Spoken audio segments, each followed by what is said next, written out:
¿Qué tal? ¿Cómo andan? ¿Qué dicen? Muy pero muy buenas tardes. Arrancando que vuelvan las ideas por la 530 hasta las 6. Compartimos historias. Una de ellas es la Marcha de las Madres, como cada jueves, por supuesto.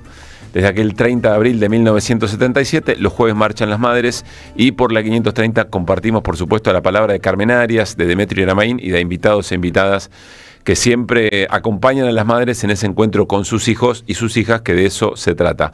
Y entonces, hasta las 6, compartimos otras historias, que hay muchas en esta jornada de jueves.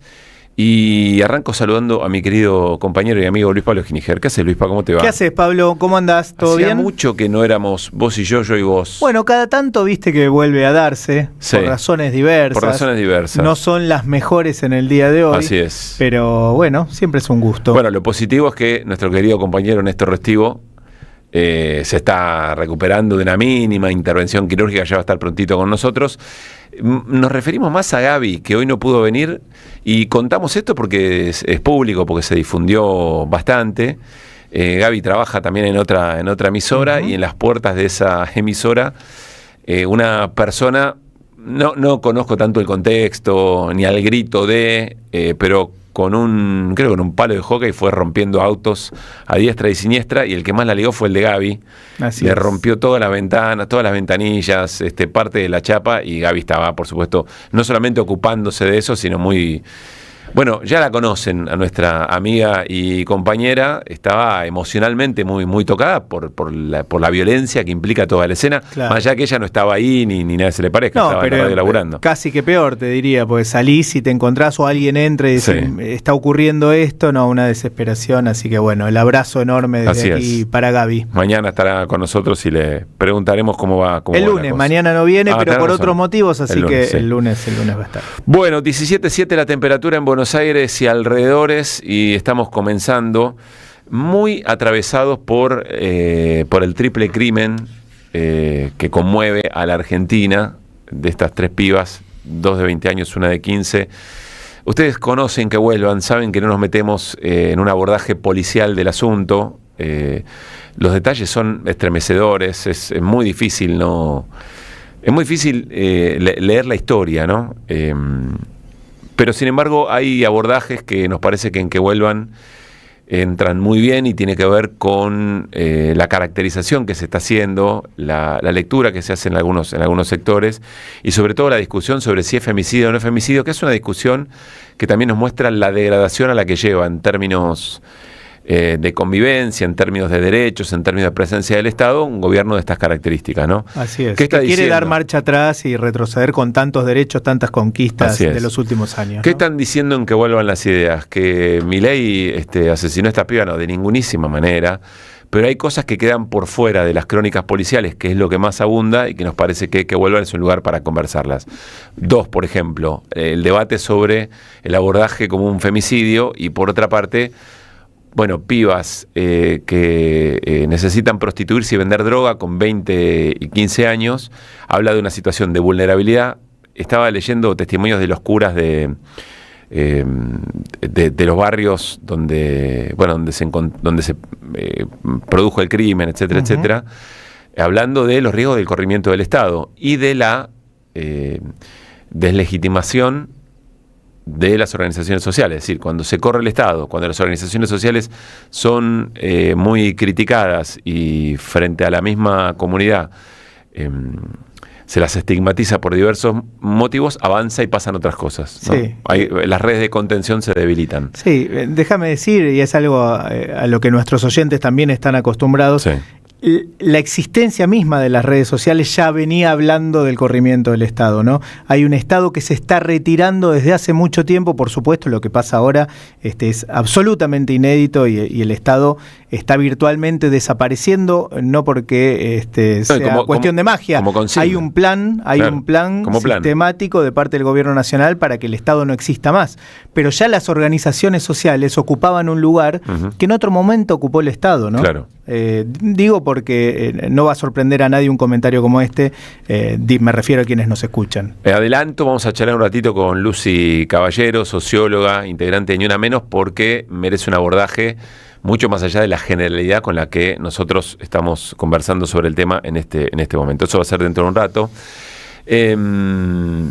Y la verdad, siguen sucediéndose cosas y queremos en estos pequeños minutitos antes de la primera charla, queremos puntualizar vinculado a el acuerdo del gobierno de Javier Milei con el gobierno de Trump.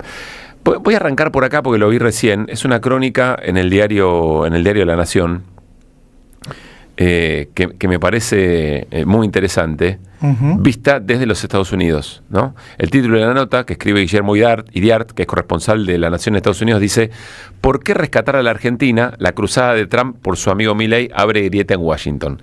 Y en un momento cita una textual de parte de la dirigencia política estadounidense, demócrata, que dice lo siguiente. No vamos a hablar de Estados Unidos, vamos a hablar, estamos tratando de realzar el mensaje respecto de la sumisión política que implica y la entrega de soberanía que implica todo lo que está pasando. Dice Warren, que es una legisladora demócrata, a la que Scott Bessent después la tildó de peronista, que tiene cuadros de Perón y de Evita, bueno. No está claro qué constituye un aliado No está claro que constituya un aliado sistémicamente importante y usted no proporcionó ninguna justificación económica de por qué una venta masiva del peso argentino y las dificultades en los mercados financieros del país representan una amenaza directa a la salud de la economía estadounidense. Esto es lo que le dicen. Entonces yo pensaba, y sobre todo tomando el botón de muestra que es el caso retenciones, que ahora nos vamos a detener con Omar Príncipe en esto, ojalá la comunicación esta vez funcione, sí. Nos vamos a detener puntualmente en esto. Pero ustedes saben, hay una queja muy importante, digamos, de la mesa, de productores, por supuesto, medianos y pequeños, también de la mesa enlace. Sí, ayer decíamos, pasó Guita Gopinath del FMI y dijo, se les está yendo la mano. Sí. Bueno, ahora pasó Nicolás Pino, sí, de la Sociedad Rural y dijo, che, se les está yendo la mano. ¿Qué es esto? ¿Qué es esto? Bueno, porque rápidamente el secretario del Tesoro estadounidense, Bessent, responde a esa demanda. ¿Cuál era el problema? Bueno, el problema era que sin retenciones la producción agropecuaria argentina se vende mucho más que se le vende a China, eligen comprarla porque es más barata que los productores agropecuarios estadounidenses, los farmers yanquis, digamos, los granjeros. ¿no? Los granjeros. Entonces, por eso aparece en uno de los primeros mensajes de Scott Bessent la aclaración de que el tema de retenciones cero terminaba. Porque era un mensaje interno. Entonces, para que tengamos dimensión de lo que va a ocurrir, o de lo que está ocurriendo, si hay un reclamo interno estadounidense de la política y de los sectores productivos, que le dicen, che, ¿por qué vas? No pudiste demostrar por qué es importante estratégicamente Argentina para nosotros, ni mucho menos por qué una corrida al peso significa que tenemos que poner de los que pagan impuestos de la ciudadanía yanqui, tiene que poner guita para Argentina, y reaccionó como reaccionó frente al reclamo de los sojeros estadounidenses. Lo que quiere decir es que hay sensibilidad en el gobierno para responder a esa presión y que la presión de los sectores productivos estadounidenses es antagónica a la preocupación de los sectores productivos argentinos.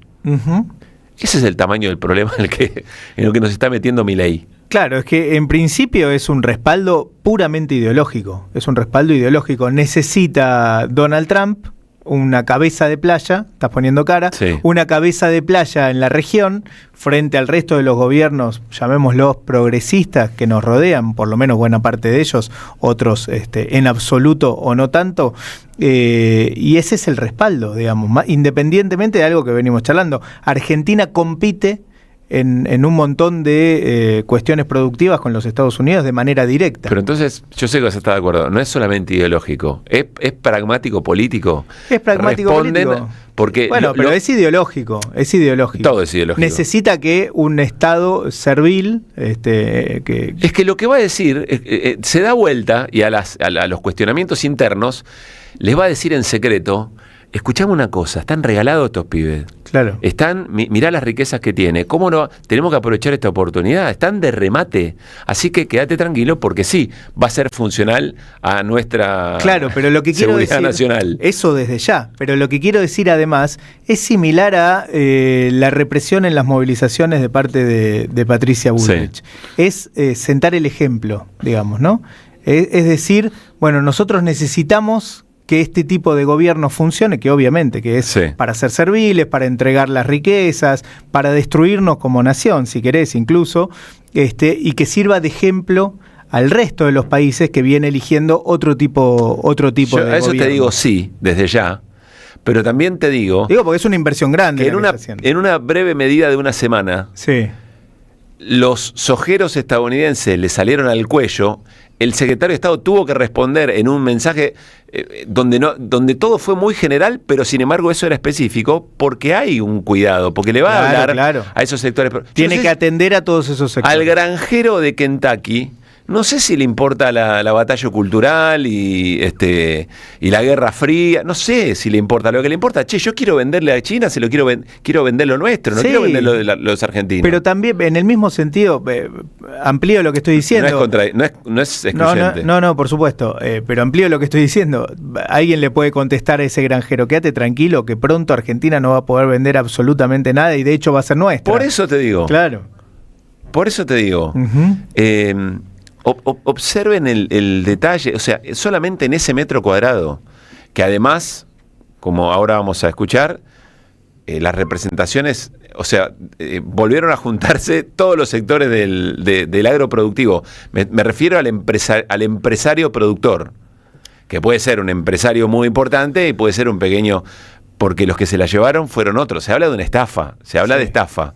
Se habla de algo, de hecho hay un periodista, hoy lo comentaba también, Daniel, se habló bastante, Matías Longoni, que arranca la caracterización del tema diciendo, esto es una estafa peor que la de Libra, peor que la del 3% de Carina. En estos términos se están hablando. Esos sectores, que son representantes de la patronal agropecuaria. Absolutamente. Dicho entre paréntesis, cómo entró el 3%, por otra parte, ¿no? Porque lo toman de ejemplo. Lo toman todo. O sea, lo toman de ejemplo. Frente a esta situación estamos. Ya saludo a Omar Príncipe, pero antes quiero contarles algo. Estaba recién charlando con Pablo Ibáñez, el colega, y contó algo muy interesante. Vieron que durante el fin de semana, Infobae, Román Lechman, deslizó que el acuerdo rondaría los 30.000 millones de dólares. Parece que mientras se estaban desarrollando ese fin de semana las negociaciones entre el equipo económico argentino y el equipo económico estadounidense, esa filtración generó mucho revuelo. Y desde Estados Unidos dijeron, ustedes están filtrando esto porque nos complica mucho esto en la negociación. Y la negociación se paralizó en ese momento, cuenta, insisto, el colega, el crédito para Pablo Ibáñez. Y dicen que en ese momento los funcionarios argentinos entraron en pánico. ¿Por qué? Porque sabían que si no había nada para contar el lunes ante la apertura de los mercados, la situación iba a ser calamitosa. Una cosa es que lo digamos nosotros, otra cosa es que sepamos que el equipo económico estaba pálido, estaba blanco el fin de semana porque no sabían qué podía pasar el lunes. Eso es un reflejo, viste que siempre decimos, qué fuerte el apoyo de Estados Unidos. Sí, pero lo fuerte del apoyo de Estados Unidos o lo fuerte de la decisión de Estados Unidos es espejo de la debilidad con la que fue el gobierno de Javier Milei a pasar la gorra, ¿no?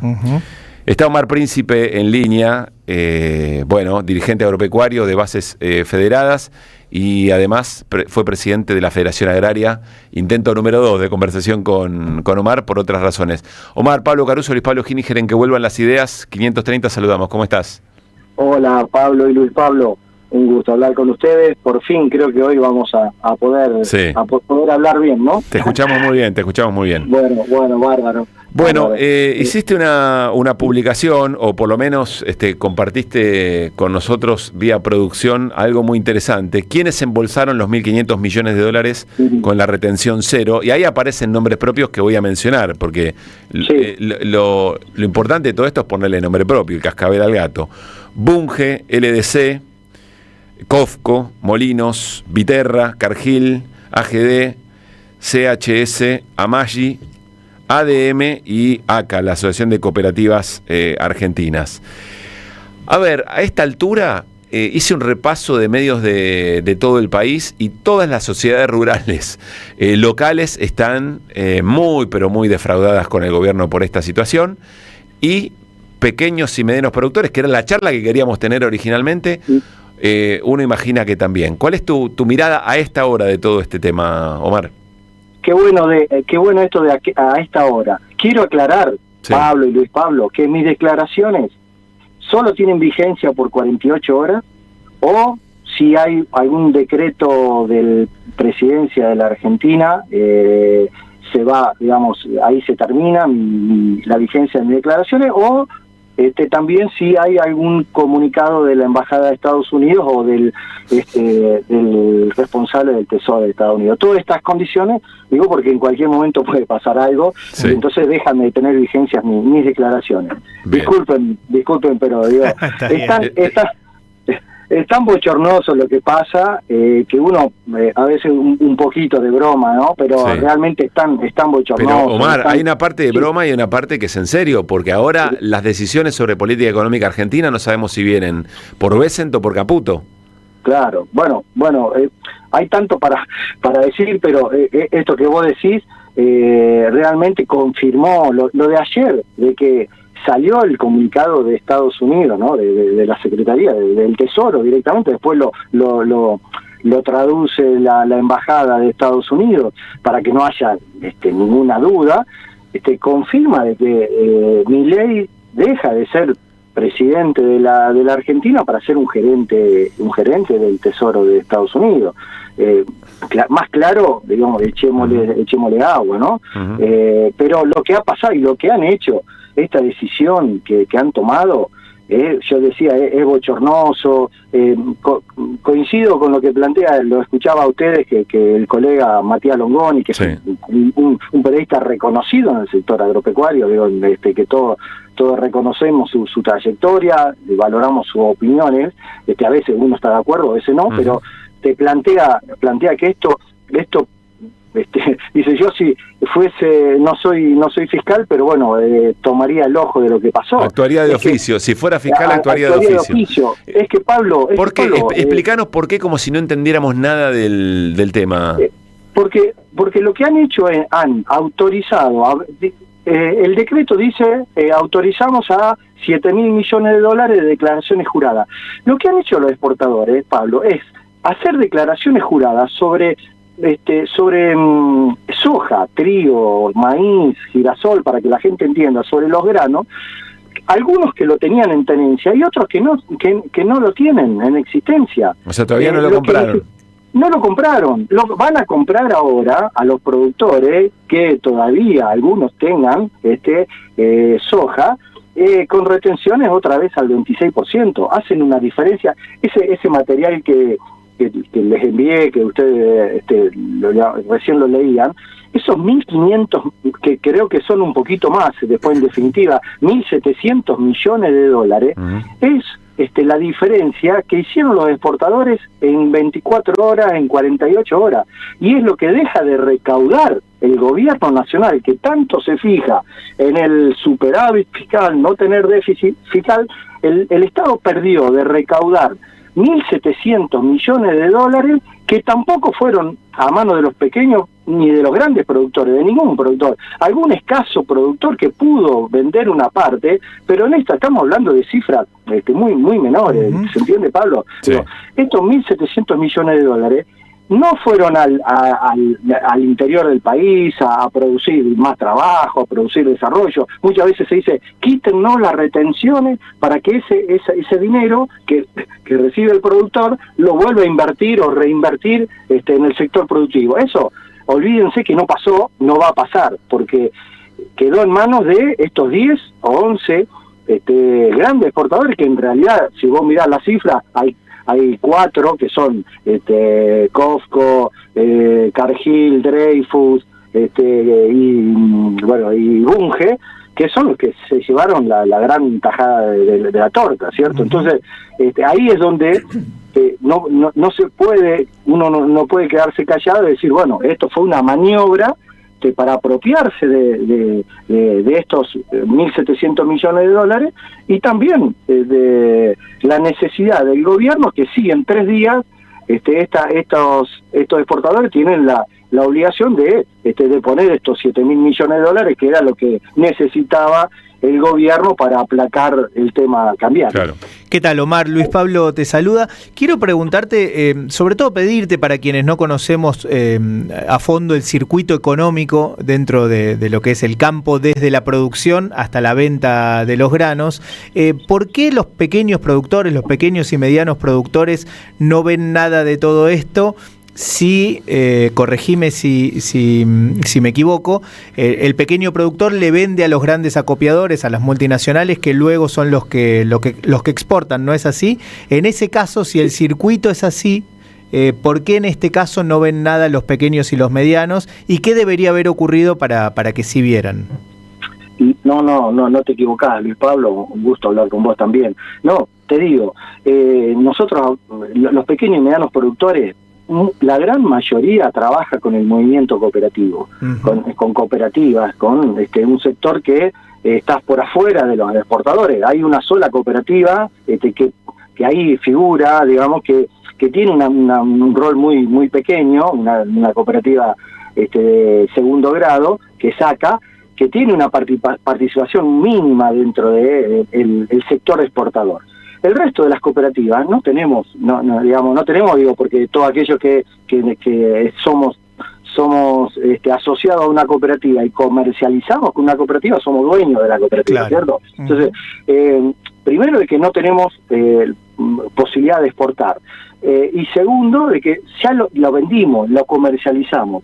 Vendimos el 80%, esto es un dato que tenemos a través de nuestras cooperativas, en algunos casos del 70%, en otros del 80%, pero en promedio el 80% de lo que el pequeño productor cosechó, ya lo vendió para pagar gastos, para pagar insumos, y le queda un restito muy chico, que ni siquiera ahora aprovechó cuando quiso pensar, bueno, voy a vender una partecita para hacer una diferencia. Ya estaban las declaraciones juradas de los exportadores, ya estaba hecha. Te digo un dato, una cooperativa muy importante, en el día de ayer nosotros averiguábamos, porque había socios que nos preguntaban, ¿se puede vender?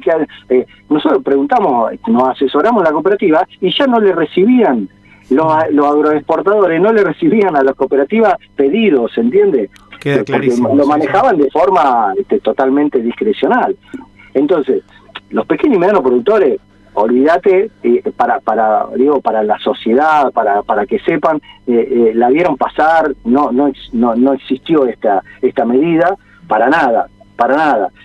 Lo que se tendría que haber tomado una medida, se tiene que tomar para un modelo productivo, es al principio de una campaña para que sea, digamos, permanente, y por supuesto que nosotros planteamos desde hace muchísimo tiempo de que hay que priorizar en la quita de retenciones de una manera diferenciada, segmentada y de forma de progresividad a los pequeños y medianos productores para que esto no pase. Otra cosa que hay que tomar como una deuda dentro de una deuda, de lo que hay que cambiar dentro del modelo agrario, es este tema de las declaraciones juradas. No puede ser de que los exportadores, por tener una carpeta, como se dice, o tener en el bolsillo los dólares, imagínate que a qué le cuesta a Cargill, a Dreyfus, pedirle, así como Milei va y le pide al Tesoro del Estados Unidos dólares frescos para mantener el cambio, digamos, para mantener el dólar. A Cargill no le cuesta nada pedirle a su casa matriz, mándenme en 3 días 700 millones de dólares porque tengo que tengo que pagar las declaraciones juradas, ¿se entiende? Claro. Es la jugada que han hecho. De unos granos que todavía ni compraron y que cuando lo vuelvan a comprar, uno imagina, no le va a descontar la retención al productor. No, es que la van a comprar, Pablo, lo van a comprar más barato. Esto es también lo grave de dejar un antecedente de que está el Estado, porque más allá, quitemos el gobierno de Milei, o que lo haya hecho en su momento, nosotros criticábamos, no fue tan alevoso y no fue de esta manera tan imprudente lo del dólar masa, ¿se acuerdan? Soja y dólar masa, sí. Soja, no me acuerdo cómo se llamaba, el dólar soja. El dólar soja de masa, porque se mantuvo un tiempo, porque no había un límite, y que nosotros, pero igual decíamos, no podemos empezar a avalar este tipo de situaciones, porque terminamos dependiendo de que el gobierno de turno tiene que ir a negociar, como en este caso está tan claro que negociaron con los exportadores, con Ciara, estos 7.000 millones, que de un día, en 48 horas aparecieron 7.000 millones de dólares.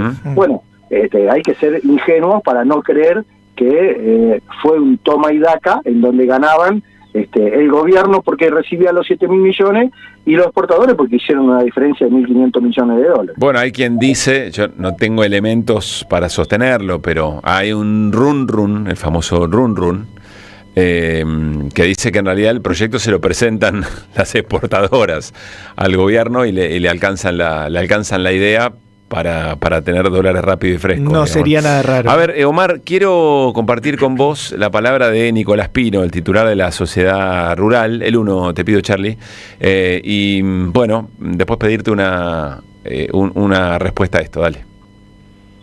Porque el ministro Caputo o el gobierno les hizo creer entonces que la baja de retenciones era a favor del campo y no terminó siendo así. Bueno, pensamiento que comparto, pero déjeme pensar que la intención era otra, porque si no, la frustración va a ser grande. A menos que usted pueda hablar con el gobierno, ustedes, ¿no? La mesa del enlace puede hablar con el gobierno y decirle, che, ok, en el decreto dijiste una cosa o la otra. ¿No podés extenderlo al 31 de octubre? Retención cero. También es una variante que, créame, Eduardo, no hay que decir con quién lo hicimos, pero anoche esta charla la tuvimos. Ok. Bueno, es muy interesante porque ¿qué escucho yo? Ahora Omar va a escuchar otra cosa en la representación que tiene de otro sector, ¿no? De la producción agropecuaria. Yo lo que escucho es que Nicolás Pino no lo quiere creer. No quiere creerlo. No quiero creer que esto es lo que va a pasar de ahora en adelante, ¿no? Que las decisiones se van a cotejar con los intereses de los productores agropecuarios estadounidenses. Y Feynman también, tratando de arreglar un poco, ¿no? Busquémosle una solución. Tratando de que las tensiones entre estos sectores no... Bueno, que no llegue la sangre al río. ¿Qué escuchas vos, Omar, ahí? No, creo que bueno, Pino no puede decir otra cosa, porque no puede criticar al gobierno nacional, porque al criticar al gobierno nacional fue el primero que salió a decir que esta era una medida estupenda. Digo, lo escuché yo, lo habrán escuchado ustedes también, decir que esta era una muy buena medida. Entonces, si critica ahora al gobierno nacional, está criticando y se tiene que desdecir y prefiere seguir durmiendo un sueño, para que, digamos, si vos estás durmiendo no te pueden decir, che, ¿no te diste cuenta que al lado tuyo estaba pasando un tren? Y no, estaba durmiendo. Y bueno, creo que me parece que es la gran excusa de algunos dirigentes de no querer ver la realidad. Omar, ¿qué pasa? ¿Cuál es la diferencia con la producción ganadera, con la producción avícola, que sí se mantienen hasta el 31 de octubre las retenciones cero? ¿Por qué en ese caso se deja así? Me parece porque la necesidad del gobierno era el ingreso de estos 7.000 millones de dólares, aplacaba toda la tensión cambiaria, y que se había ido el dólar hasta 1.500, el riesgo país creo que también llegaba a 1.500 puntos, y bueno, toda una situación que estaba, bueno, los economistas, algunos economistas hablaban de que Argentina estaba en una situación casi de default. Bueno, creo que eso era lo que buscaba, digo, con el tema de los granos, paró esta sensación que había, este peligro. Y el tema de las carnes digamos, una caja mucho más chica, y también porque los más favorecidos, digo, con el tema de la exportación de carne, es un grupo muy reducido de los grandes exportadores de carne, los famosos frigoríficos, la cadena ABC que se denomina comúnmente, y en donde la sociedad rural tiene su potencial. Claro. Y creo que, bueno, te dejo aquí una migaja como para que puedas seguir bancando nuestras decisiones y bancando, como lo hacen ideológicamente, este libre mercado, esta definición de que el Estado no tiene que participar, pero resulta que cuando el Estado toma algunas medidas, libertarias, en este caso de Milei, lo hace para favorecer a los grupos concentrados, a los grupos poderosos. Yo no sé qué le va a explicar ahora, cómo le puede explicar el gobierno nacional a todos aquellos que no están aprobando la ley que salió en el Congreso, el tema de la discapacidad, el tema de las universidades, porque dice que no hay presupuesto y no hay dinero para eso. Uh-huh. Y no sé cómo le va a explicar que le dejó 1.500 millones de dólares a 10 empresas, ¿no? Claro, claro. A ver, Omar, estamos charlando con Omar Príncipe. Quiero hacerte una última pregunta que incluye algunas más. Voy a tratar de ser muy rápido en la formulación. Primero quiero preguntarte si, porque está claro que sea o bien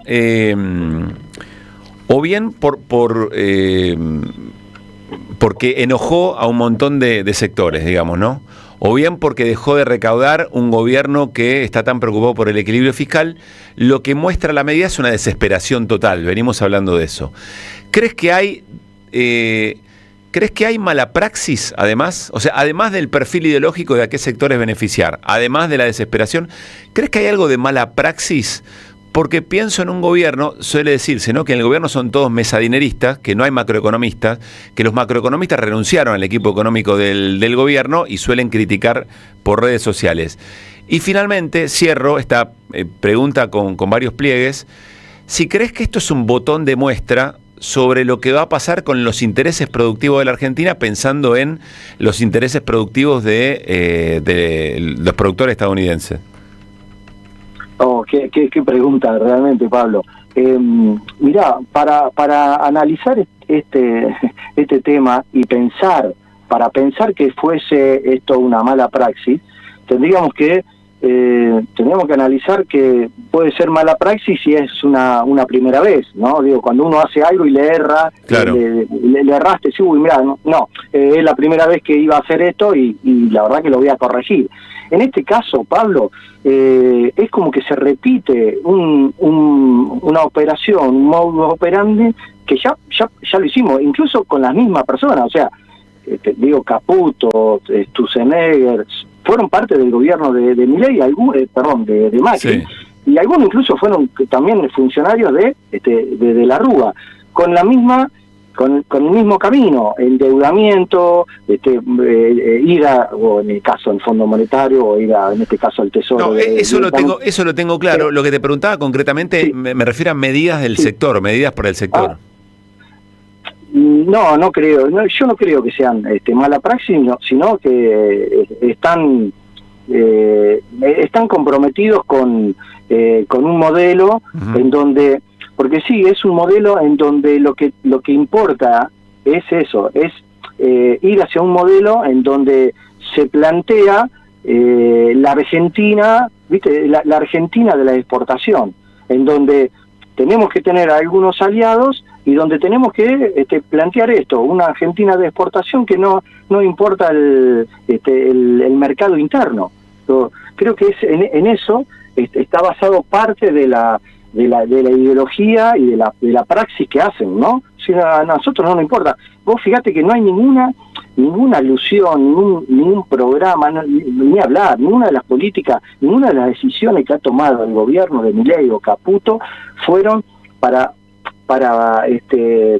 digamos, determinante para un modelo productivo de la Argentina o para el mercado interno. No le importa el mercado interno, no le importa la producción de alimentos, quién la produce, cómo, en qué precio. Sí. No, digamos, están por afuera de esta situación. Entonces, bien, sí, y ellos mismos lo plantean, tenemos que exportar cada vez más en la Argentina. O sea, para vos no hay mala praxis, para vos es sesgo ideológico en función de a quienes benefician, ¿ok? Sí. Sí, dale. Y además porque esto está avalado por muchos, por muchas dirigencias agrarias que dicen nosotros tenemos que ir hacia Mira, la quita de retenciones, decir 0 retenciones. Mira, yo escuchaba un dirigente agrario en estos días que decía, no, pero tenemos que quitar retenciones porque Brasil aumentó en 15 años el doble de la producción de soja, y nosotros estamos estancados en la producción de soja de 50 millones de toneladas hace varios años. Es no es una verdad absoluta esa, porque la Argentina produce cada vez más grano. El tema es, decimos, bueno, Brasil, sí, es verdad, produce el doble de toneladas de soja en 15 años, pero deforestó 12 millones de hectáreas, muchachos. A ver, entonces, deforestemos, campeón. Brasil es otra realidad, otra economía, es 3 veces más grande que la Argentina, y sí, es verdad que aumentó su producción de soja, pero deforestó 12 millones de hectáreas. ¿Qué hacemos nosotros? ¿Cómo vamos a producir el doble de producción de soja? ¿Dejamos de producir maíz? Porque en la Argentina sí creció en producción de maíz. Es tanto lo que aumentó la producción de maíz que pasó y superó la producción de soja. En estos años estamos produciendo 60 millones de toneladas de producción de maíz. Vamos a dejar de producir carne, vamos a dejar de producir carne de cerdo, bueno, ese es, un argumento de que en donde nosotros tenemos que plantarnos para decir claramente, el modelo de que la Argentina produzca 200 millones de toneladas de soja, ¿a quién favorece? Claro. Bueno, en este caso favorece justamente a esto. Y bueno, después negociamos entre tres, Está claro. Omar, gracias como siempre, un gran abrazo. No, por favor, el agradecido soy yo. Un saludo para ustedes dos y a toda la audiencia. Gracias, Omar. Omar Príncipe, charlando con nosotros, con toda su experiencia como ex titular de la Federación Agraria y productor agropecuario. No sé, a veces me da la sensación, viste, que es tan clara la escena, o se ve tan literal todo, Luispa, que no sé si estamos pifiando, si hay algo no estamos viendo, ¿no? Para agregarle un poco de complejidad y un pero en esa reacción del productor estadounidense, que le reclama al secretario del Tesoro, que ahora tiene injerencia en las decisiones de política económica de la Argentina, ¿cómo va a ser el gobierno para administrar la tensión con los gobernadores? Porque al mismo tiempo tienen que representar políticamente a esos productores agropecuarios. Sí, claro. Con las grandes corporaciones, eventualmente. ¿Cómo hacer con los industriales? Porque también Argentina produce cosas que produce Estados Unidos. Entonces, cuando Argentina aliente la producción, si fuera así, no es el caso. Estados Unidos está celebrando lo que pasa con Argentina. El Desde industricidio argentino. Por supuesto, absolutamente. Yo no sé. Yo admiro tu optimismo en esto de buscarle, quizás hay alguna razón que nosotros no vemos, viendo, que no entendemos, pero creo que pocas veces todo fue tan literal como está siendo. Pero es ingobernable, en este Luis. Tan transparente. No cierra. Sí, efectivamente es ingobernable. Hoy iba a decir los gobernadores, un grupo de gobernadores, pero de diversa extracción, no todos piensan exactamente igual, reunidos en Río Negro en un foro, fueron consultados por su relación con el presidente Milei. Todos criticaron. Las críticas salieron de todos, incluso del gobernador de Misiones, por ponerte el ejemplo de uno que es bastante cercano al gobierno nacional, y además agregaron, después de las elecciones quizá la cosa esté menos tensa y podamos charlar de otra manera. Con lo cual, el escenario de las elecciones, para el gobierno nacional, sigue estando al rojo vivo. Pero después de las elecciones, si gana Milei, ¿se aplica todo esto? Todo, absolutamente todo. O sea, se aplica el ajuste después de las elecciones. Y el reperfilamiento del desarrollo argentino. Uh-huh. Sí, tal cual. Porque en el momento que acá haya una medida que favorezca a la exportación, estoy tomando solamente el caso de la retención, de la exportación agropecuaria. En Estados Unidos, como acabamos de decir, pará, nosotros pusimos 20.000 palos en la guita del estadounidense, 20.000 palos de esa guita, se la pusiste a Argentina y se están desarrollando a contramano de nuestros intereses. Claro. ¿Qué estás haciendo? Sí. Esto es lo que me resulta, es un crimen por lo que significa en términos de pero es transparente, desarrollo con la gente afuera. Es literal. Pero ¿cómo lo gobierna además? ¿Cómo gobierna Milei? Por eso preguntaba lo de la praxis, además, ¿no? ¿Cómo gobernás eso? No termino de... me cuesta mucho pensarnos de acá a... Imaginar el plan de Milei en términos de gobernabilidad. Eso es lo que cuesta. Bueno, quizá él cree que con esta plata que puede entrar momentáneamente, coyunturalmente, porque no sé. Eso seguro. No, él cree que eso puede ser suficiente para contener una situación social y generar esa expectativa, porque él gobierna en base a expectativas, no gobierna en base a resultados. Bueno, lo que tiene que recrear es la expectativa de que, bueno, en algunos años, que el esfuerzo es ahora, lo que venimos charlando en estos días, ¿no? El esfuerzo es ahora y en algunos años se van a ver los frutos y todos vamos a nadar en la riqueza. Tiene que alimentar el no aflojen. Así es, así es. La campaña se la hace Besen cuando dice: no vamos a dejar caer al gobierno que está haciendo las mejores reformas como nosotros. Estamos compitiendo a ver intergalácticamente, estamos compitiendo a ver cuál es el mejor gobierno. Que además no es verdad, porque los Estados Unidos no están haciendo este tipo de reformas. No, claro. Por eso Scott Besen se da vuelta y dice: pero ¿cómo me van a criticar si estoy haciendo un negoción para los intereses estadounidenses? Sí. ¿Están locos? 5:03. AM530 Somos Radio. Buscamos la verdad siempre.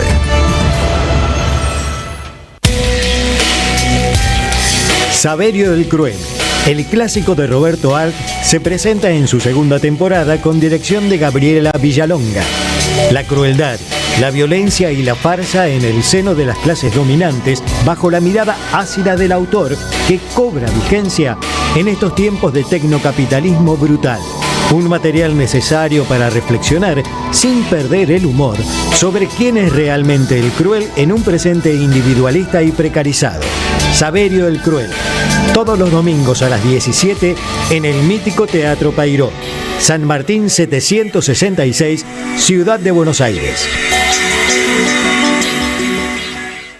Alimentos cooperativos, producción y comercialización de productos cooperativos y de agricultura familiar. Envíos a todo el país. Por pedido, envía tu mensaje al 11 34 31 2928. Seguinos en Instagram como @alimentos cooperativos. Novedades en Ediciones Continente. FMI, la trama oculta de la deuda, impunidad y poder de Alejandro Olmos Gaona.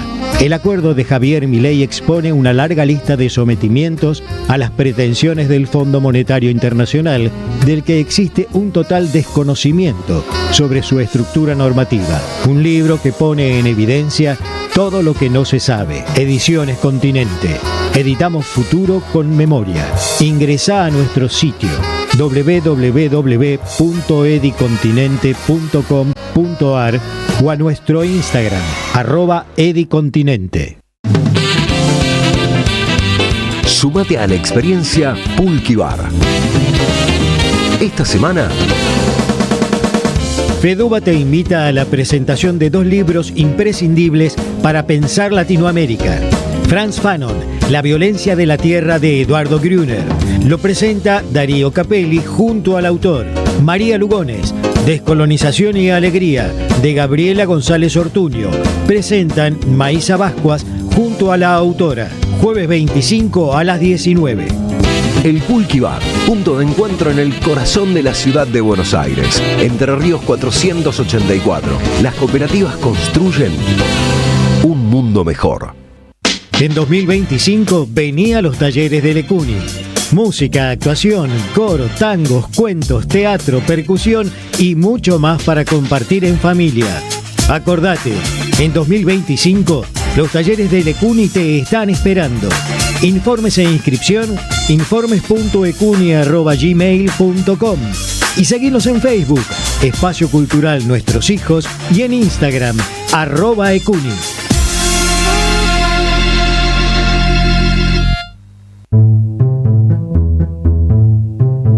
Revista Acción, un medio alternativo 100% digital, una mirada cooperativista sobre el país y el mundo.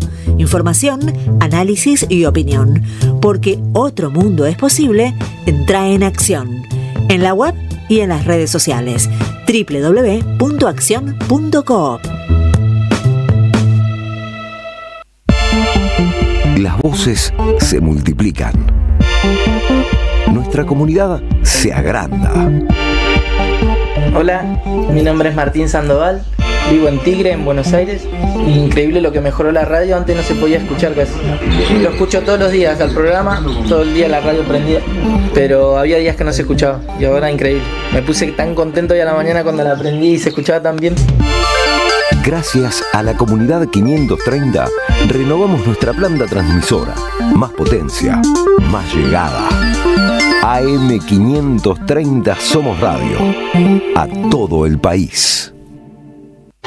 Que vuelvan las ideas. Hasta las 18. Dinámica e información. Regreso informativo. Que vuelvan las ideas. Que vuelvan.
Cinco de la tarde, 9 minutos. ¿Qué estamos escuchando, Luis Pablo Ginés? Estamos escuchando Gil Trabajador, un tema de Hermética, en este caso en la versión de Ana Patané. Sí. Gran versión, ¿eh?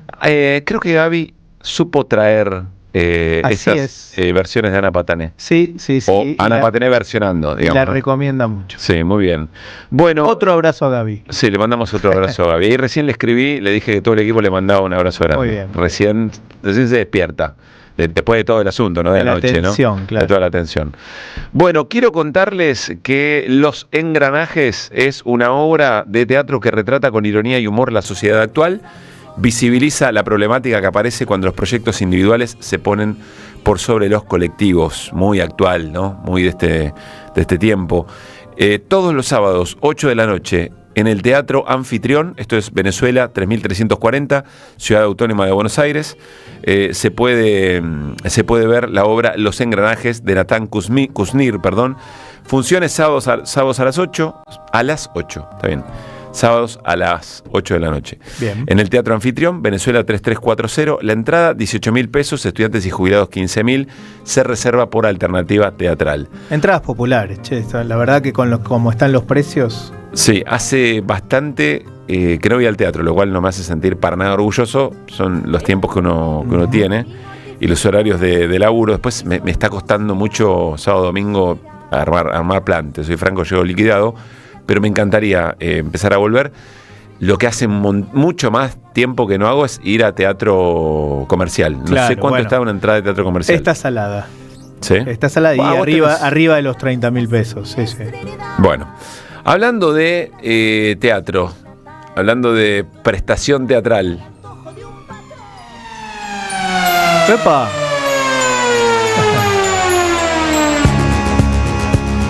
¿Querés que hablemos de los partidos de hoy o querés que hablemos de los partidos de ayer? De todos. Hablemos un poquito de todo. Hablemos de los partidos de ayer, hablemos de los partidos de hoy. Bueno. Hablemos de quiénes juegan copas, de quiénes no juegan copas. Todo lo que vos quieras. Quiero hacerte esta pregunta. Sí. A mí... ¿voy a ser interpelado? Y te voy a decir. Sí. A mí me parece un montón. A ver. Pero escucho, viste cómo es la gente que habla. La gente es mala y comenta. Se preguntan o le preguntan a la gente de River si les parece que el ciclo Gallardo está... Vos estás loco, vos. ¿Cómo? ¿El ciclo Gallardo está qué? Perdón. Terminado. ¿Cómo está terminado el ciclo de Gallardo? ¿Todos los hinchas de River piensan ocurre? igual? ¿Creerías? La mayoría de los hinchas de River piensan igual. Creo que puede haber alguno, estamos hablando de millones y millones de personas, puede haber alguno que piense distinto. Está bien. Pero la gran mayoría, enorme mayoría, te lo pregunto, lo banca. Mirá el grafo. ¿Qué dice? Uy, Vicente viene con Vicente. todo. Vicente vino con todo. Vicente. No Vicente, no sabemos dónde vivís, no hagamos estas cosas. No me gusta, hablemos con respeto. Son hace horas que ocurrió. Opina Luis. River, Boca, River.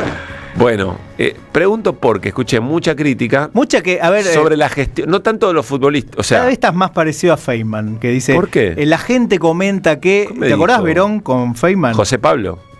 No, José Pablo no. ¿Te acordás Verón con Feynman que le dice, la gente dice que vos sos antiargentino? Le dice, ¿quién dice? No me acordaba. Le dice Verón, No sé, ¿quién ¿quién? dice? Vos decís, le dice. No, estoy escuchando a los cronistas deportivos, etcétera, que la crítica no es tanto por cómo jugó, sino por la gestión de los refuerzos. ¿Qué es lo que se dice? Gastaron mucha guita para terminar jugando mal, porque está bien Palmeiras, me parece, como semifinalista o no. Está bien. Fue superior. Mira, para mí tuvo un momento de esto es fútbol, Pablo. Sí. Hay dos resultados posibles en una eliminación de Copa. Hay dos resultados posibles, no correcto, hay tres. Sí. Se puede dar uno, se puede dar el otro. Se dio el que está nosotros no queríamos que se diera.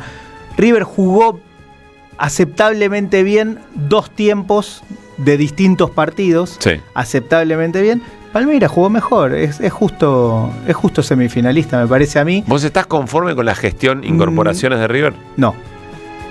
Ahí y ya me tampoco pierdo. estoy conforme con no haber pasado a semifinales. No, ya pero sé, bueno, pero si vos jugás bien y como decís vos, tampoco creo el fútbol que es fútbol, podés ganar claro, fútbol, en serio. No creo que haya jugado mal ayer River. Bueno, ¿tenés reproches para con Gallardo? ¿Por qué quiero saber. ¿Por qué esta interpelación no quiero saber, personal? Yo coincido con vos, me parece mucho cerrar el ciclo. Pará, Vicente, pará. Ahora no nos hagamos los patriotas, Yo coincido que eso es un montón. Ahora te pregunto, como hincha de River. Vos como hincha de Boca, de Rosario Central. No me faltes el respeto. ¿Crees que Gallardo tiene el ciclo cumplido? No. Y bueno, entonces, me parece, ¿por qué voy a creer yo? Pero quiero saber qué le observan a Gallardo, si lo cuestionan a Gallardo o... No, me parece que Gallardo tiene que terminar de encontrarle la vuelta al equipo, sin dudas. Es un equipo en formación. Es un tema técnico, táctico. No es un tema de involucramiento de Gallardo en las incorporaciones. No, es un tema no solo táctico, sino de conformación de equipo, me parece a mí. Gente que le gusta el fútbol. Del grupo es algo que en lo que debe estar trabajando y todavía no le encuentra la vuelta. No, es verdad. Creo efectivamente eso. O sea, necesita, además de los... Además de todo eso, necesitamos un 5, un 9, ¿viste? El hincha claro, que empieza. O sea, además de los... Necesitamos un 5, un 9 y... No, con un 5 y un 9 creo que estamos. O sea, además de los 100 millones de dólares necesita tiempo. Efectivamente. Bueno, ¿Está mal? No, o sea, es central con 100 millones de dólares más tiempo. Pero eso no te garantiza ganar. No, porque el fútbol puede ser palo de adentro y palo de afuera. Porque el fútbol es fútbol. Sí. Bueno. Así es, mira Boca con todos los millones de dólares que ni siquiera juega cosa una que copa. No me gustó. Sí, a ver. Que escuché de gente de River. No lo veo, mi declaración no la veo en el graph, Vicente. Le cayeron a Armani. Y a mí me parece Armani? Que River llega a esta instancia. Tampoco un hincha de River caracterizado. Te lo juro. Sí, lo que pasa es que estoy. Armani. Sí. Bueno, no vio el partido. Porque. No ve a River. Para mí, y además, el partido con Libertad era. Sí. Está bien, tiene una muy buena prestación, más allá de los penales. No, pero los penales no tienen nada que ver. Armani sabe. Excelente arquero, Armani. Ojalá ustedes tuvieran un arquero así. ¿Quiénes ustedes? Boca. No, bueno, pero yo no soy de Boca, Lupa. No. Sí, tenés que aclarar tanto. Me agredí. Yo te estoy haciendo la posibilidad. Cada uno es del club que quiere. Te estoy dando la posibilidad de hacer catarsis y vos me maltratás. Estamos bien. Bueno. Palmeiras, entonces. No voy a decir nada. Mañana viene Mariano. ¿Mañana es viernes? Mañana es viernes. Mañana viene Mariano y vamos a sacar cuentas de a ver qué dijimos, que quiénes pasaban y quiénes no de los equipos argentinos. Bueno, no voy a decir nada hoy. Hoy ¿quién juega? 7 de la tarde. San Pablo, Liga de Quito. 21:30, que hubiera sido. De ahí sale el rival de Palmeiras, ¿no? ¿Digo bien? De San ahí Pablo, sale Liga el de rival Quito. de Palmeiras, efectivamente. Y Estudiante de La Plata frente a Flamengo. El otro partido, Estudiante de La Plata va con un global positivo. ¿No? ¿Digo bien? No, perdió. Perdió, tenés razón. Perdió Estudiantes en la ida, Perdió lo que pasa es que ahora juega de local. Bien, juega de local en La Plata. Y por Copa Sudamericana, sé que está Néstor Restivo en línea. Yo le pedí a la producción, yo voy a contar el partido de hoy de Copa Sudamericana, pero póngalo a Néstor después, porque está convaleciente. No le hagamos esto, Néstor. Universidad de Chile frente a Alianza Lima por Conmebol Sudamericana. Me dicen que se rompió la máquina, que no podemos ir a un separador. Hola, Néstor, ¿cómo te va? Muy buenas tardes. Te quiero recordar que ayer hiciste el mismo chiste. No sé si las cosas se pasan rápido en la radio, se queman enseguida, pero ayer hablaste de Universidad de Chile exactamente en los mismos términos que estás hablando ahora. Mirá, yo no lo banco porque seguimos siendo el rey de copas. Yo me voy recuperando mientras tanto de mi lesión futbolística, sí, que ya estoy mucho mejor. Nos alegra. Espero quizás mañana poder ir incluso al estudio. Muy bien. Pero ya está. Sí, claro. Bueno, no, por un lado el público se renueva y por otro lado la verdad es que no lo calculamos así. Néstor, tenés que entender, es gente que no juega las copas, entonces bueno, está... Claro. Hablemos el año que viene. Disfruta de la desgracia ajena, ¿viste cómo es eso? Exacto. Hablemos el año que viene. Bueno, Néstor querido, ¿estás mejor? ¿Te sentís bien? ¿Qué pasa el año que viene? Sí, ya camino bien, ya la pierna no me duele, ya puedo subir escaleras, más o menos, así que estoy mejor. Nos alegra mucho, Néstor. Bueno, a ver, columna de política internacional de nuestro compañero Néstor Restivo, ¿por dónde vamos? Yo creo que siguió siendo Nueva York y el barrio Tudor, donde está la sede de Naciones Unidas, en esa ciudad, el escenario donde está reflejada hoy la política internacional. Y de ahí quiero rescatar dos cosas. Ya vamos a hablar un poquito de Milei y Estados Unidos, que algo estuve escuchando en el programa, pero me parece que el encuentro un poco casual que tuvieron el presidente Lula y el presidente Trump en un pasillo ayer en la ONU fue interesante para analizar. Como digo, fue mejor de lo esperado. Se comprometieron a hablar en una bilateral más formal, más sentados, más de estado a estado en los próximos días o en las próximas semanas. Estados Unidos y Brasil son las dos economías más grandes de las Américas, son muy importantes. Y también son muy importantes para la Argentina, por algo que estuvieron hablando antes en el programa, el tema de la competencia que hay, esa triangulación con China, tanto Estados Unidos como Brasil como Argentina son los grandes proveedores de China, por ejemplo en soja, en carne. Entonces cuando hay un acuerdo o un desacuerdo entre estos tres, ese triángulo se altera y mueve capitales para un lado o para el otro. Uh-huh.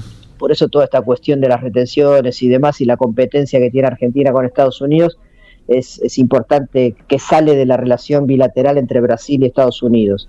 ¿Tiene fecha? En general, ¿Cómo, perdón? No tiene fecha. No, próximos días, próximas semanas. Se cruzaron, se dijeron que se llevaba muy bien, se dieron un abrazo, bien al estilo de Lula, que es muy componedor con todo el mundo, con pocas excepciones, ¿no? Pero yo escuché a Trump hablar de ese cruce en su discurso en Naciones Unidas, no lo escuché a Lula hablar sobre ese mismo cruce con Trump. Por ahí vos lo escuchaste. Trump dijo, pero es como si hubiera tenido... Sí. Lo abrazó, que nos cruzamos y dijo que estaba muy dispuesto a tener un próximo encuentro cuanto antes en la Casa Blanca, donde Trump fije el lugar de cita, ¿no? Donde quieras. Sí. A ver, Brasil y Estados Unidos, en general, en la historia han tenido muy buena relación. Hay una línea tradicional en Itamaraty, que es la Cancillería brasileña, muy afín a Washington. Lo que ocurre es que, Lula da Silva...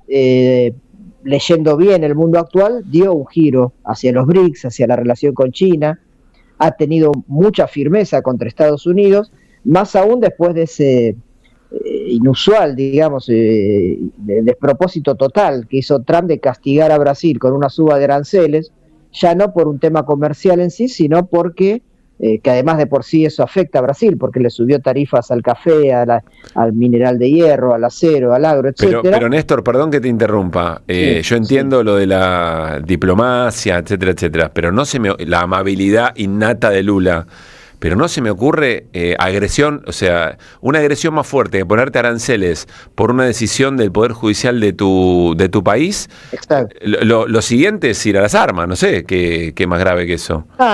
Por eso digo, la suba de aranceles fue muy exagerada con Brasil, con el argumento que vos decís, que es Brasil condenando de forma independiente el Poder Judicial al Jair Bolsonaro, que es un aliado de Trump, y Trump haciendo injerencia insólita con ese tema. Por eso el discurso de Lula el otro día, que lo comentamos ayer, fue muy duro. Pero tienen que negociar porque son socios comerciales de toda la vida, Estados Unidos y Brasil, y ahí afecta a sectores económicos. Entonces Lula está dispuesto a sentarse a hablar con él. Bien. Ahora bien, Lula y Trump se cruzan en el pasillo, fueron amables, se abrazan, todo lo que ya dijimos, y mientras tanto,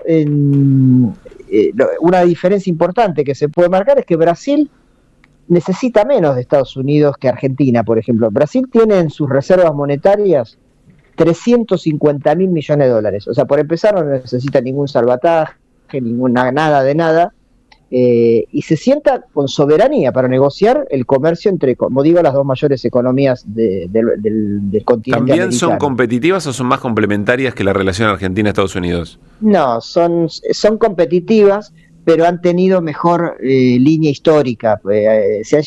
Estados Unidos siempre privilegió a Brasil respecto de Argentina, porque vio a Argentina como un rival importante, no solo políticamente por el peronismo, sino por su potencial de desarrollo. Cuando Brasil empezó a crecer y a desarrollarse más en los 60 en adelante, Estados Unidos tuvo un competidor a mano ahí para frenar a la posibilidad argentina en materia nuclear, en otras materias, ¿no? Entonces, hay mejor sintonía, pero son competitivos. Sí. Pero fíjate una cosa, Brasil, como decía, ha hecho un giro importante hacia otros lados, concretamente hacia China, y ayer justamente salió un informe del Consejo Empresarial Brasileño, que es como la UIA de Brasil, donde dice que en los últimos 15 años, digamos, se generaron por la relación con China en Brasil 7 millones de nuevos puestos de trabajo. 7 millones de nuevos puestos. China es el principal socio comercial de Brasil, es fundamental la relación estratégica que tienen Lula y Xi Jinping, y entonces él se para de otra manera para negociar con Trump. También otra cosa interesante como dato es cómo pegó esta simpatía de ayer insólita entre Trump y Lula en el bolsonarismo, que siente que no le gusta nada que Trump coquetee con Lula. Ya hay un clima electoral en Brasil donde hay presidenciales el año que viene, y ellos, los bolsonaristas, quisieran ver a un Trump más enfrentado con Lula y no alguien que diga que Lula es un tipo simpático, que le cayó bien, etcétera, ¿no? ¿Qué está haciendo el bolsonarismo? Bueno, ya sabemos, está trabajando en el Congreso para una posible amnistía, y como sabe que muy difícilmente zafe Bolsonaro y mucho menos pueda ser candidato, trabaja la candidatura del gobernador de San Pablo, que es Tarcisio de Freitas, que es un hombre vinculado a una poderosísima iglesia evangélica como la Iglesia Universal. En tanto todo esto sucede, para cerrar el capítulo de Brasil, otro dato interesante es que Lula ayer anunció en Nueva York un cambio importante, nombró como secretario ministro general de la presidencia a un joven dirigente de la izquierda dura de Brasil, muy conocido, que es Guillermo Boulos, del PSOL, que es un tipo que compitió bastante bien la alcaldía de San Pablo el año pasado.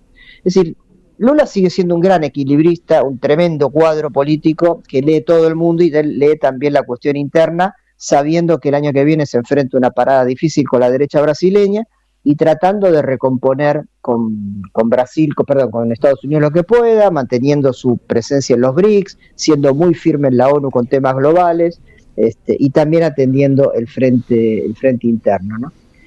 Y mientras tanto, bueno, no sé si en el programa, porque no pude escuchar todo lo hablado hasta ahora en que vuelvan, está esta reunión que se estaría desarrollando en estos minutos entre Milei y el primer ministro de Israel. No lo mencionamos, Néstor, dale tranquilo. Bueno, están reunidos aparentemente ahora mismo en un hotel de Manhattan. Es la otra cara, ¿no? Es el entreguismo total, un alineamiento ciego de Milei, como sabemos, con Estados Unidos y con Israel, sin leer todo lo que está pasando en el resto del mundo. Y hoy Milei tuvo una agenda muy intensa con el tema israelí. Estuvo en el cementerio que está en Queens, creo, en la ciudad de Nueva York, para visitar la tumba del rabino Menachem Nerso, que es el líder del movimiento hasídico Lubavitch, con el cual el mandatario argentino se ha identificado, digamos. Tuvo muchas reuniones con líderes de lo que se llama el lobby judío en Nueva York, y ahora está con Benjamín Netanyahu para apoyar lo que él entiende que es un derecho de Israel a matar y a masacrar gente con el tema de los rehenes, que es repudiable, por supuesto, que mencionó Milei en su discurso, pero que no dice una sola palabra de todas las víctimas que están sufriendo en Gaza, 60.000 víctimas, o de las barbaridades que hace Israel bombardeando impunemente a Irán, al Líbano, a Siria, a Yemen, a Qatar, mientras negociaba con Hamas, hoy mismo atacando con drones a los barcos que llevan ayuda humanitaria, matando a centenares de periodistas o empleados de la ONU como nunca hubo en otro conflicto, y eso es lo que va a decir Netanyahu, no sé si hoy o mañana, cuando le toque el turno, y va a repudiar lo que ha hecho la mayoría de la humanidad, que es repudiarlo a él por hacer esta limpieza étnica que está llevando adelante. Y bueno, y Milei ha abrazado a eso, ¿no? A ese sector tan chiquitito del mundo, pero tan poderoso, que es el norteamericano y el israelí. Le quiero preguntar a Vicente Castro, perdón, Néstor, si esta foto es actual. ¿Esta foto es de hoy? ¿Es de esta reunión? ¿Es la previa de esta reunión? No, no es vieja. Ok, gracias. Aparentemente están ahora. Se está desarrollando, por lo que veo, están en un hotel de Manhattan, pero no hay todavía imágenes o noticias de lo que están hablando, pero va a ser una sumisión tan parecida a la que hace con Estados Unidos, la hace con Israel. Lo que no se le puede criticar a Milei es incoherencia, lo dijo ya en la campaña electoral, que esta iba a ser su política exterior y le está desarrollando. Néstor, si se da mañana que estás, por supuesto si te sentís bien, no fuerces nada, vamos a tener una linda charla de balance de la semana, ¿no? De todo lo que ha pasado, con perspectiva geopolítica, así que va a ser muy, muy interesante, si no, por supuesto la seguimos por teléfono. Un abrazo enorme, Néstor. Abrazo a todos, gracias. Néstor Restivo, 522.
Y media de la tarde. En este tiempo, qué cosa hermosa que hayas traído esta obra de Jorge van der Molen. Sí, lo teníamos ahí en Gateras Canto Versos, para pasar un día de estos, y hoy finalmente sonó. Está muy bien. Bueno, casi podría ser perfectamente nuestra banda de sonido del programa hermosa, en este tiempo. Quiero saludar a Lucy Caballero, siempre es muy amable con nosotros. Ella es socióloga, investigadora, integrante de Ni Una Menos. Por supuesto vamos a charlar con Lucy. Nos interesa mucho el abordaje que nos proponga para analizar por fuera de lo policial, de lo estrictamente policial, que es el abordaje mayoritario, por lo menos en este momento en los medios en la Argentina, del triple crimen, del que estamos hablando desde hace varias horas. Lucy, soy Pablo Caruso con Luis Pablo Giníger en Que Vuelvan las Ideas. Te saludamos. ¿Cómo estás? Hola Pablo, ¿cómo estás? Buenas tardes. Gracias Lucy por atendernos. Bueno, a ver, ¿qué estás viendo del asesinato de Brenda Morena y Lara? Hay una discusión respecto de o hay cierta resistencia, ¿no? en algunos sectores por hablar de femicidio. Hay caracterizaciones sobre las vulnerabilidades varias y el rol del Estado, qué es lo que está pasando. ¿Por dónde entras vos en este momento? Mira, yo lo que veo efectivamente es como dos operaciones de lectura muy complicadas, ¿no? La primera, sobre todo de los medios, pero claramente orgánicas a una lectura oficial, ¿no? Del Estado Nacional. No sé si me escuchas bien. Te escucho perfecto, si tenés mucho retorno, ahí lo corregimos. Perfecto. Pero te escuchamos bien. Ahora no. Sí, dale. ¿Ahora no? Sí, ahora sí. Ahora. Hay delay, me parece. Ahí está. Primero comenzaron con una especie de indagación en la vida de las víctimas para, de evitar la sensibilización en la sociedad con, una especie de moralina sobre quiénes son las buenas o las malas víctimas. Eso, una vez que de alguna forma fue desarmado por la reacción del movimiento feminista, ahora hay una segunda lectura que tiene que ver con hacer una división entre femicidio y economías ilegales, ¿no? Narcotráfico. Y yo creo que lo que se trata justamente es de pensar todos estos elementos en conjunto, ¿no?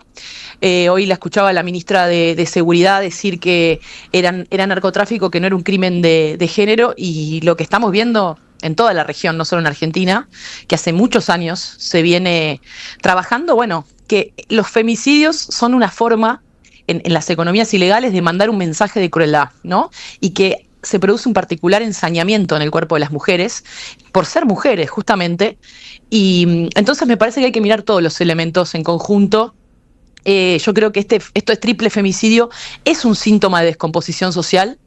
Creo que hay que pensar cuál es el efecto que está generando este ajuste inédito en su velocidad y en su intensidad que está aplicando el gobierno, que está descomponiendo vínculos sociales, que está negando oportunidades para los jóvenes y para las mujeres, pero también para los varones, que son también quienes muchas veces se insertan en estas economías ilegales como soldaditos. Entonces, hay que sumarle ese elemento, un ajuste estructural, falta de perspectiva para los jóvenes, pero también un gobierno que se ha dedicado a utilizar el Estado para promover el odio contra el colectivo de mujeres, que ha desmantelado las políticas de prevención de las violencias, paralelamente a que aplicaba este ajuste, ¿no? Este ajuste estructural muy, muy pesado. Por lo tanto, son todos elementos que hay que leer en conjunto. Creo que no es... la semana empezó con la visita de Milei a Estados Unidos pidiendo un préstamo, un salvataje colonial para una economía que se está sosteniendo en base a endeudamiento y en base a un recorte permanente sobre las condiciones de vida de la población, y termina con la vida de 3 mujeres, o mejor dicho, la escena del encuentro de los 3 cuerpos de estas mujeres, de estas niñas en algunos casos, y me parece que son elementos que hay que pensar en conjunto, ¿no? ¿Cómo podemos pensar estos femicidios como un síntoma de descomposición social, donde hay un proyecto de descarte, un proyecto de deshumanización, que se va ensamblando con economías ilegales, que son en este momento muchas veces la única opción que hay en los barrios, ¿no? Y también pensaba hoy, ¿no?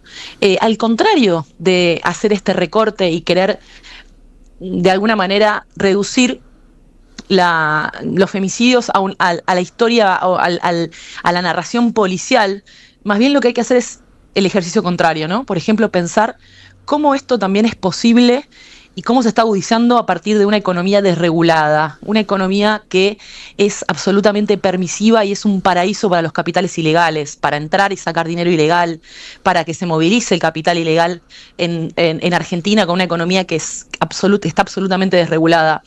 Entonces yo creo que hay que juntar todos esos elementos y sobre todo valorar la reacción del movimiento feminista, que ha otra vez reaccionado sin necesidad de entender, o sin necesidad de buscar culpabilidad o de decir que hay víctimas buenas y malas, mostrando que hoy, otra vez, ¿no? La vida está en riesgo, ¿no?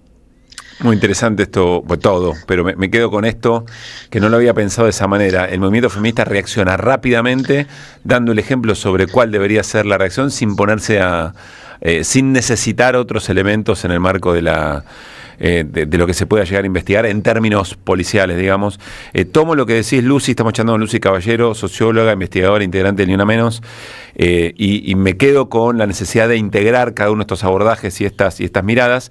Sin embargo, me detengo en uno puntual porque veo que es lo que más cuesta y sobre todo lo que más nos cuesta a nosotros comunicadores y comunicadoras, sobre todo la prensa hegemónica, que es esta disyuntiva entre venganza, narco o femicidio, ¿no? Y vos decías, el femicidio es una manera de mandar un mensaje de crueldad. ¿Cómo opera eso? Mira, esto tiene una historia, ¿no? Podemos hacer incluso podemos pensarlo a nivel regional. Bueno, nosotras tenemos en Argentina una de las teóricas más importantes que ha abordado la cuestión, que es Rita Segato, que ha empezado a estudiar la cuestión, por ejemplo, en Ciudad Juárez, ¿no? Bueno, también en Brasil, de cómo estas economías ilegales utilizaban el ensañamiento, el cuerpo de las mujeres como botín para mandar un mensaje, ¿no? Un mensaje entre bandas, pero para mandar un mensaje también a la sociedad, ¿no? De esto es lo que podemos hacer, sí. Esto es lo que somos capaces de hacer para cuidar nuestros negocios y además lo hacemos con impunidad muchas veces. Y esto se empezó a hablar a nivel regional, han aparecido, insisto, México es uno de los primeros países donde se ha empezado a trabajar esta idea del femicidio como crimen político, pero también podemos pensar el caso de Ecuador, el caso de Brasil, y en Argentina lamentablemente esto está avanzando. Esto no empezó ahora se recrudeció. Lo están alertando hace meses quienes están sosteniendo la vida en los territorios, están alertando del crecimiento del narco que es hoy la primer fuente de trabajo en una economía que está, pensemos, ¿no? Una economía, Milei habla de que no hay emisión monetaria, sin embargo se están emitiendo muchísimos pesos para remunerar la timba financiera, sin embargo la economía cotidiana de la gente está de alguna manera seca, en el sentido de que no hay circulante, ¿no? Uh-huh. Hay una recesión, hay una recesión buscada, una recesión que inducida. Claro. Sin liquidez, como se entiende. Entonces desaparecen fuentes de trabajo que antes aparecían en los barrios, las changas, ser jardinero, manicura.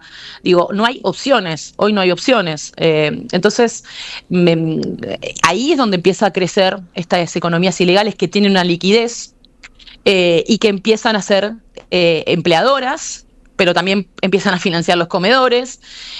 Y claramente eso arma otro régimen de género y otra economía de la violencia. Uh-huh. Y está absolutamente estudiado que ahí es donde la violencia se incrementa, se corren los umbrales, y estas bandas también intentan desarmar la organización comunitaria, que es la primera forma de protección de las mujeres, ¿no? Las mujeres cuando se organizan en cooperativas, en comedores, en general es la primera forma de salir de la violencia, ¿no? Alguna organización comunitaria en los barrios.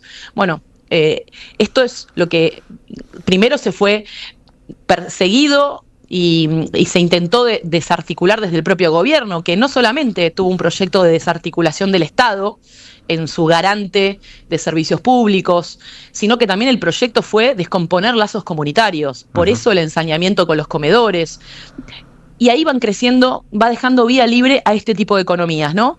Y no es casual, ¿no? Esto es un proyecto también para América Latina, ¿no? Pensemos, estamos hablando de un continente atravesado por la guerra contra las drogas, en la que primero se aplican políticas neoliberales, se desregula la economía, se endeuda y después aparece la solución de la militarización, que además siempre genera connivencia con estas economías ilegales.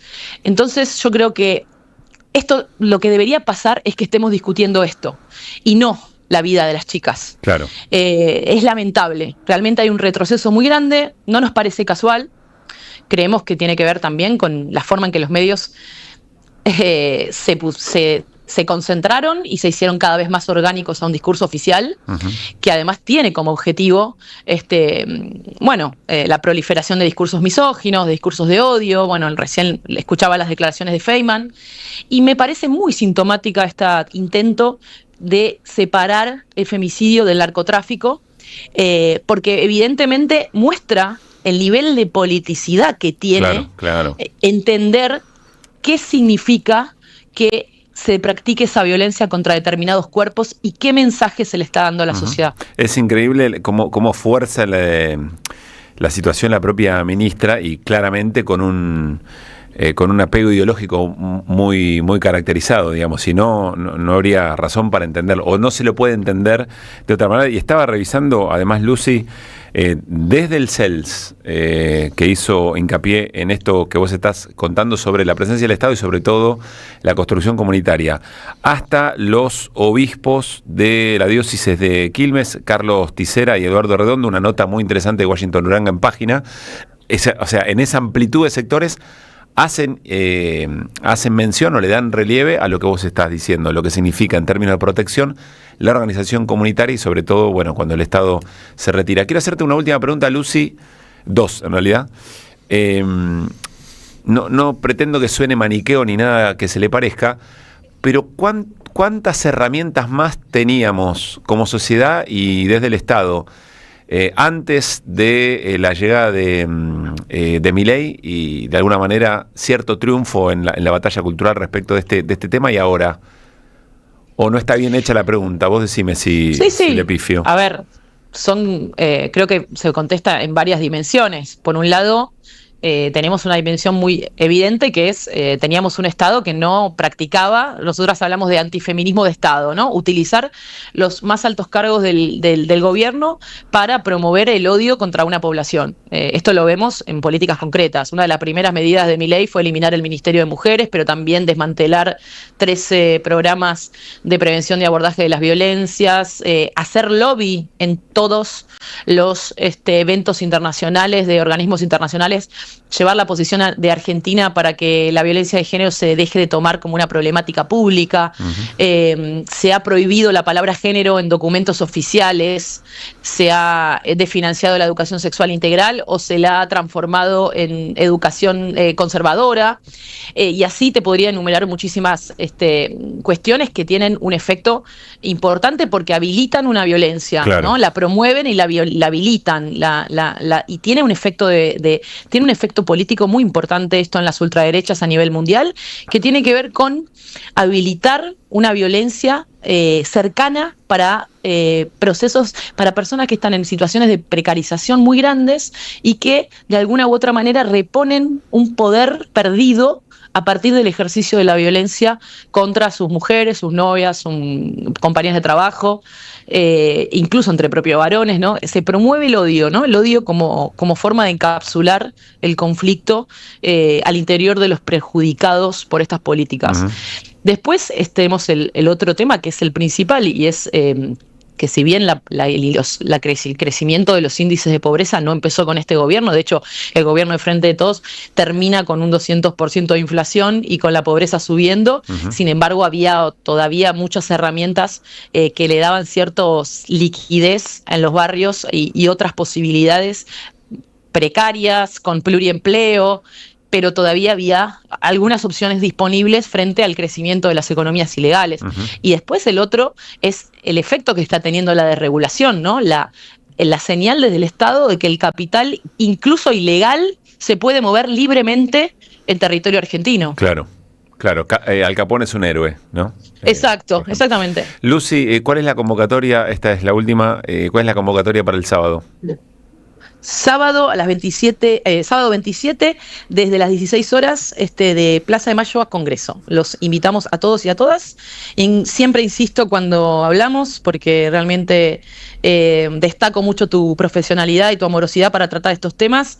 Están todos y todas invitados. Estamos saliendo sobre todo para cuidar la vida, pero no solo de las mujeres, la de todos. Lucy, gracias como siempre. Abrazo grande. Hasta luego, abrazo. Lucy Caballero, socióloga, investigadora, integrante del colectivo Ni Una Menos. La convocatoria es el próximo sábado a las 16, a las 4 de la tarde de Congreso a Plaza de Mayo. Bien, no quería decir mal.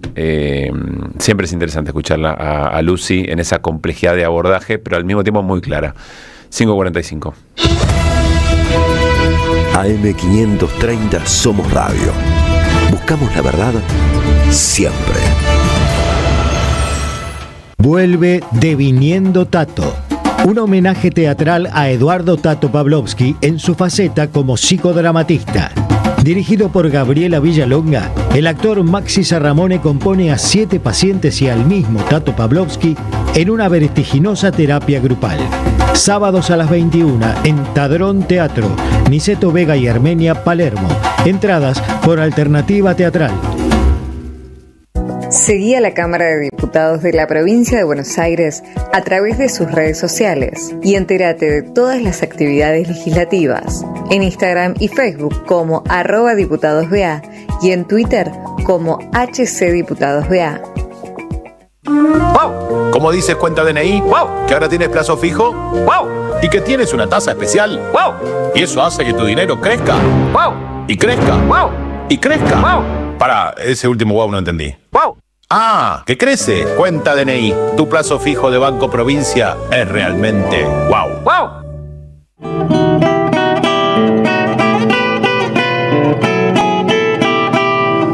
Juan Falú y Marcelo Mogilevsky presentan su nuevo disco, Falú Mogilevsky 2024 en vivo en Montevideo. El domingo 28 de septiembre a las 20 en Catalinas Sur, Pérez Galdós 93, La Boca. Entradas anticipadas con descuento por Alternativa Teatral. Produce Don Narciso. Auspicia AM530 Somos Radio.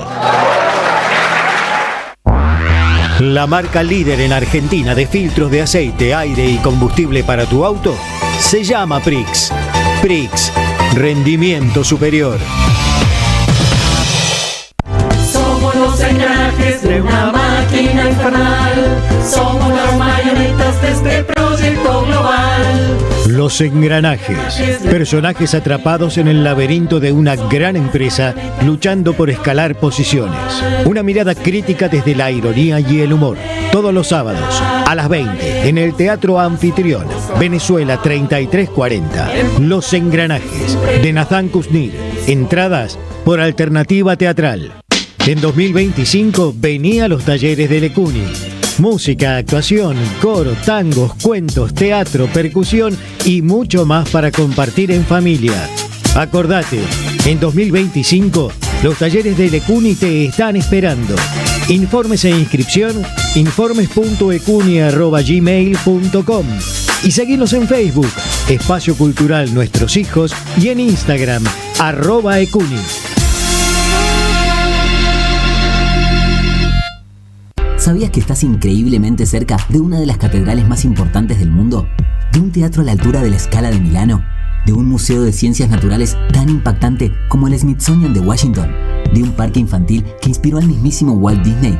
¿Y de la primera ciudad planificada de Latinoamérica? Sí, todo eso lo encontrás en La Plata, además de una increíble gastronomía, los mejores planes y plazas diseñadas para enamorarte. Redescubrí La Plata. Estamos acá, increíblemente cerca. Municipalidad de La Plata. La Patria no se vende itinerante.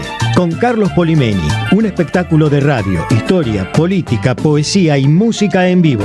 Domingo 14 de septiembre a las 13 en Espacio Ruca Pirén, Mazzini 2390 Gleu. El 21 de septiembre a las 13 en el Federal, Padre Espinal 875 Merlo. Y el 28 de septiembre a las 13 en Bargoglio, Bacacay 2414 Flores. Entradas por Alternativa Teatral. Produce Don Narciso. La patria no se vende, la patria se defiende. Auspicia Somos Radio AM530. Neoliberalismo y resistencias en América Latina, volumen 2. 6 agudos investigadores nos invitan a pensar en torno a los modelos de integración regional ante las complejidades del tablero geopolítico del siglo XXI. Compilado por Sebastián Pasquiarello y Juan Facundo Muccia, miembros del CEDI, Centro de Estudios para el Desarrollo Integral, con prólogo del ex canciller Rafael Bielsa. Conseguilo en librerías y en edicionessicus.com.ar. Te esperamos en nuestra librería café de Adolfo Alsina 685, Capital Federal. Ediciones Sicus. Libros para una cultura de la integración. Súmate a la experiencia Pulqui Bar. Esta semana, FEDUBA te invita a la presentación de 2 libros imprescindibles para pensar Latinoamérica. Frantz Fanon, La violencia de la tierra de Eduardo Grüner. Lo presenta Darío Capelli junto al autor María Lugones. Descolonización y alegría, de Gabriela González Ortuño. Presentan Maísa Bascuas junto a la autora. Jueves 25 a las 19. El Pulqui Bar, punto de encuentro en el corazón de la ciudad de Buenos Aires. Entre Ríos 484. Las cooperativas construyen un mundo mejor.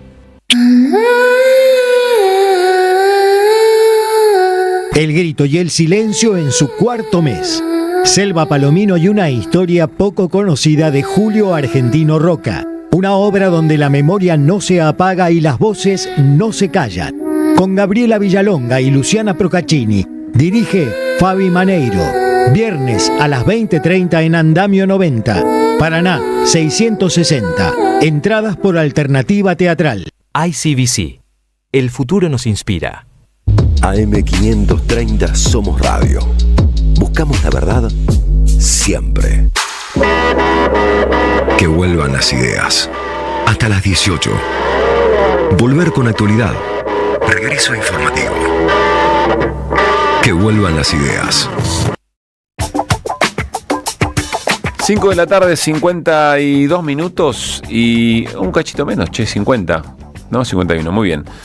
Bueno, queremos hacerles una invitación. Festival, hasta acá digo, festival. Bueno, bienvenido sea, en este contexto. Domingo, 3 de la tarde.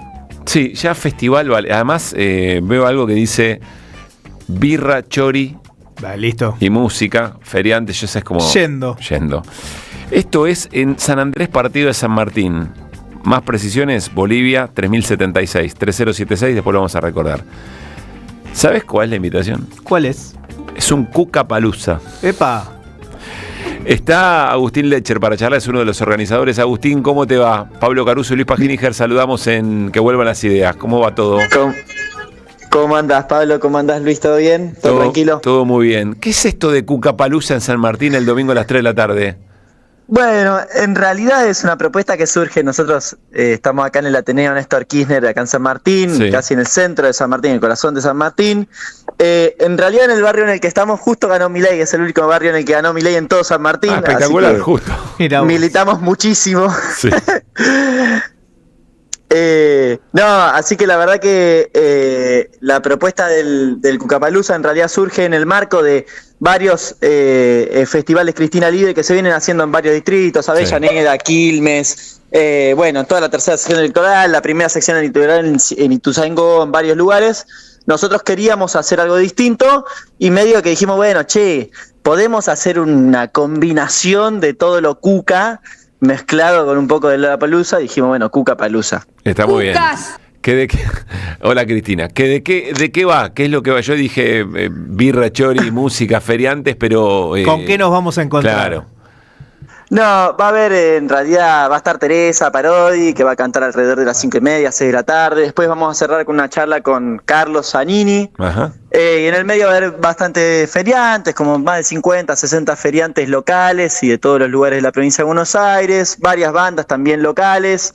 La idea un poco, en realidad, es reivindicar el lema Cristina Libre, ¿no? Digo, pedir por la libertad Cristina, sabiendo que Cristina es inocente. En definitiva es eso, más que nada. Así que va a haber mucha reunión de compañeros. Se nos hizo famoso básicamente porque algún periodista de La Nación Más ahí anduvo haciéndonos un poco de prensa, diciéndonos que hacíamos los flyers con IA. Así que nada, los diseño yo, de hecho. Muy bueno, ahí lo estamos compartiendo. Un par de años de diseño, así que... Lo estamos compartiendo en nuestra transmisión de YouTube, el Cucapalooza, domingo 3 de la tarde, organizado por el Ateneo Néstor Kirchner, allí de San Martín. Esto es en San Andrés, la dirección es Bolivia 3076.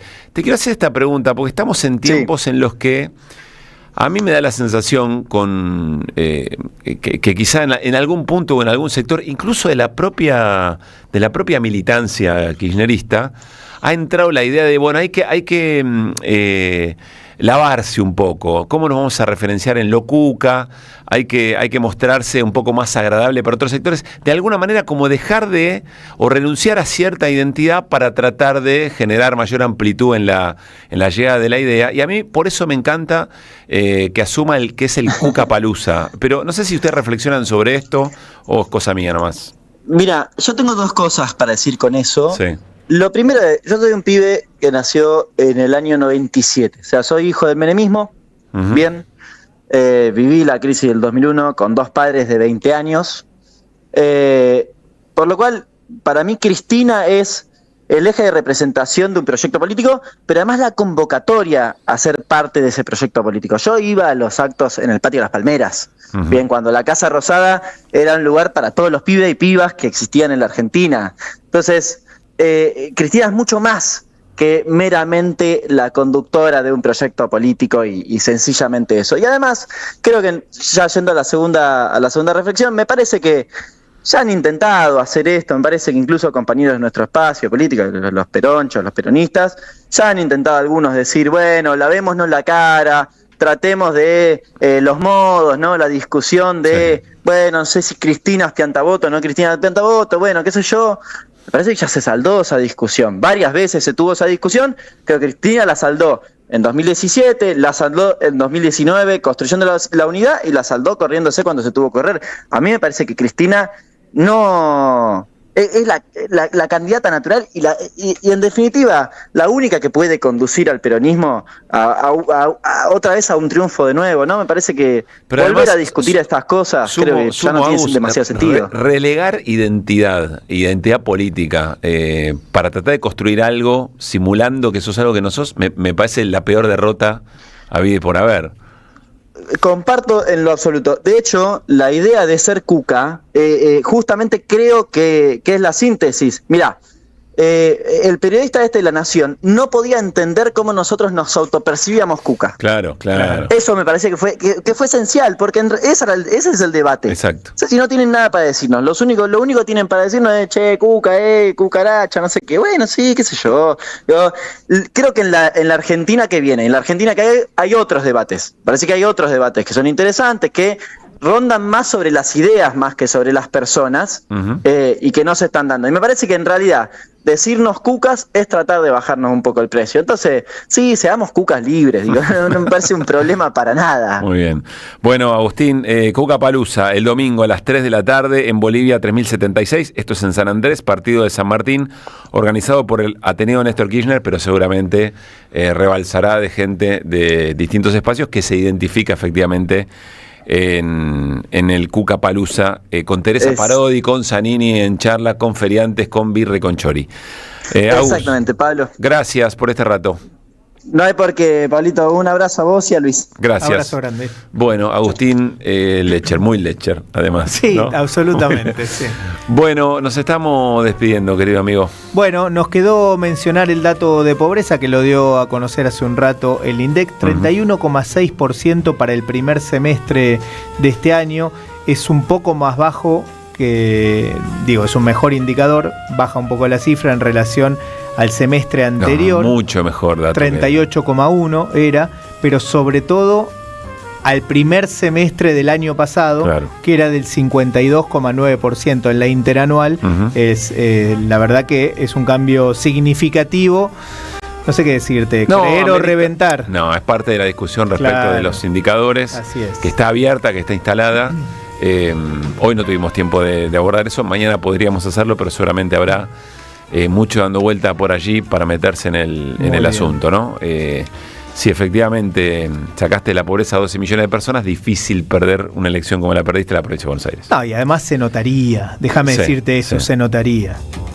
Nos vamos, mañana a las 4 la seguimos, haremos el que vuelvan de viernes. Gracias, Charlie Escalante, la puesta en el aire. Nico Lacaba nos coordina, Alejandro Aymún la producción. Que mirá los anteojos que peló, Aymún. Qué bien. Tuki, ¿no?